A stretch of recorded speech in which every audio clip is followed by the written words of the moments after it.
మహాభారతం సులభ శైలిలో అభిమన్యుడు మరియు ఇతర ఉప పాండవుల జననం. సుభద్ర అంతర్వత్ని అయి నెలలు నిండి ఒక శుభముహూర్తంలో అర్జునుని ప్రతిరూపమనదగిన అద్భుత సౌందర్య తేజోశాలి అయిన కుమారుణ్ణి ప్రసవించింది. ముద్దులు మూటలు గట్టే ఆ చిన్నారి బాలుణ్ణి చూసి పాండవులు 5 పొంగిపోయారు. కుంతీదేవి మనుమణ్ణి చూసి జన్మ తరించినట్లు సంతోషపడింది.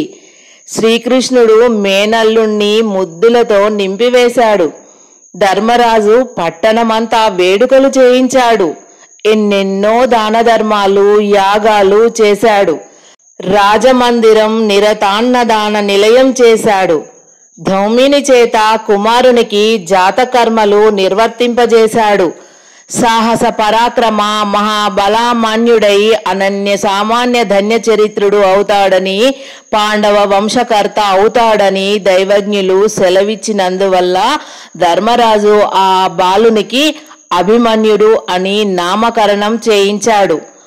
అనంతరం ద్రౌపదీదేవి కూడా క్రమక్రమంగా యుధిష్ఠిర మహారాజు వల్ల, భీమార్జున నకుల సహదేవుల వల్ల 5 పుత్రులను ప్రసవించింది. ఆ బాలురను చూసి పాండవులు, శ్రీకృష్ణుడు, కుంతి, దౌమ్యాది భూసురులు ఎంతగానో సంతోషించారు. ధర్మం మూర్తి వహించినట్లు దివ్య తేజస్సుతో ప్రకాశించే యుధిష్ఠిర కుమారునికి ప్రతివింధ్యుడు అని పేరు పెట్టారు. భీమ బల పరాక్రముడుగా ప్రతిభాసించే భీమసేన పుత్రునికి శృతసోముడు అని నామకరణం చేశారు. దుర్వార పరాక్రమంలో విలసిల్లే అర్జున నందనునికి శృతకీర్తి అని పేరు పెట్టారు. నవమంగళ మనోహర రూపంతో విరాజిల్లే నకుల పుత్రునికి శతానీకుడు అని నామధేయం కలిగించారు. సౌమ్య రూపంతో చూపరులను సమ్మోహితులను చేస్తున్న సహదేవసుతునికి శృతసేనుడు అని పేరు పెట్టారు. అశరీరవాణి ఆ 5 పుత్రులను ఉప పాండవులు అని ముద్దుగా పిలిచింది. ఆ విధంగా పుత్రులను పొంది పాండవులు పరమోత్సాహంతో రాజ్యం పాలించుకుంటూ చల్లగా కాలం గడపసాగారు.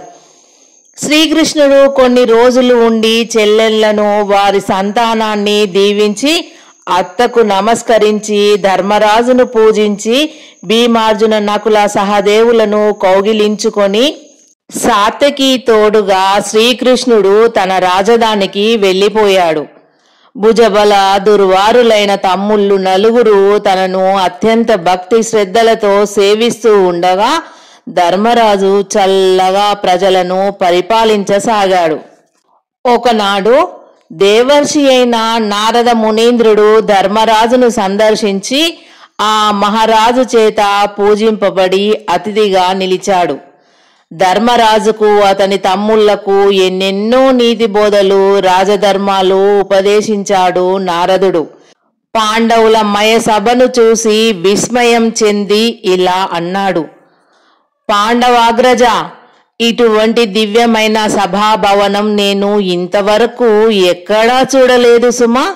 త్రిలోక సంచారినై ఎప్పుడూ దేశాల మీద తిరిగే నేను చూడని పట్టణాలు, రాజసభలు లేవు. ఇంద్రుని సుధర్మ కంటే, దిక్పాలకుల సభల కంటే కూడా నీ సభ ఎంతో గొప్పగా ఉంది అన్నాడు నారద మునీంద్రుడు.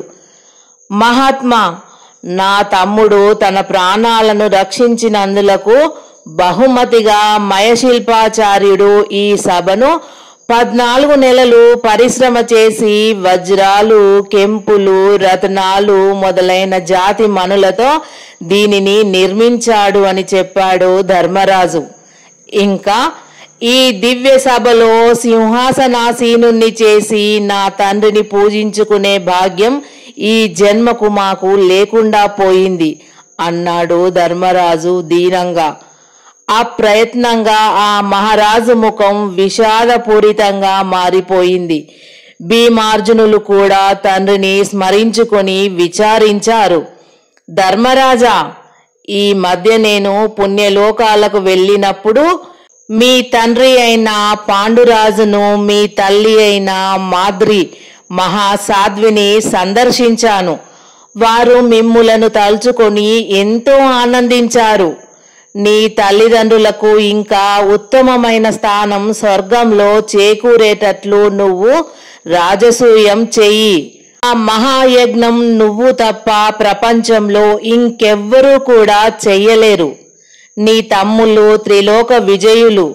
వీరి అండదండలతో నువ్వు నిరభ్యంతరంగా ఆ దివ్య క్రతువును కొనసాగిస్తావు. నీ తండ్రి ఈ విధంగా నువ్వు సాధించిన పుణ్య ఫలంతో పుణ్యపురుషులందరికీ అధిపతి అయి ఇంద్రునితో కూడా అర్పింపబడతాడు అని బోధించాడు నారద మునీంద్రుడు.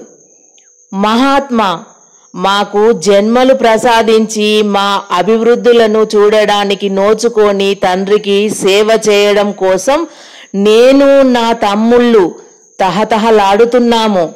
త్వరలో మీరు ఆనతిచ్చిన ఆ మహాయజ్ఞం ప్రారంభిస్తాను అన్నాడు ధర్మరాజు వినయంగా.